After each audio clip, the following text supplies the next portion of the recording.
श्री स्वामी समर्थ. छान असं आम्ही सगळे रेडी झालो आणि निघालो बाहेर जाण्यासाठी. आम्हाला जायचं होतं एका मेडिकल कॉलेजमध्ये. स्वामीची तिथं दिदी असते, त्या दिदीला भेटायचं होतं आणि अजून आमचं दुसरे काम होतं. त्यासाठी आम्ही निघालो.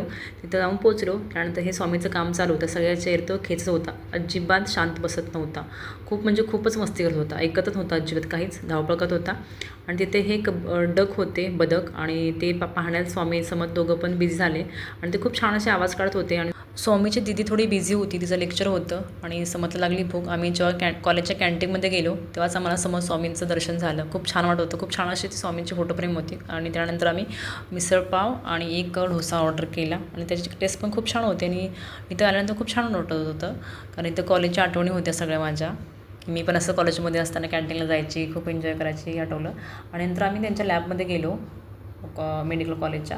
तर ह्या सगळ्या दिदी होत्या. त्यांना स्वामीला घ्यायचं होतं, पण स्वामी त्यांच्याकडे अजिबात जात नव्हता. त्यांना फोटो काढायचे होते स्वामीचे, पण स्वामी काढूनच घेत नव्हता. आणि त्यांचे हे लॉकर आहेत, हे लॉकर स्वामीला खेचायचं होतं आणि तो तिथं खूप मस्ती करत होता.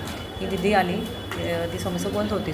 तिला पण स्वामीला घ्यायचं होतं, पण अजिबात स्वामीच्याकडे पण जात होता. त्यानंतर दादा येतो. दादाला पाहून तर स्वामी घाबरला फुल आणि तो लगेच माझ्याकडे आला.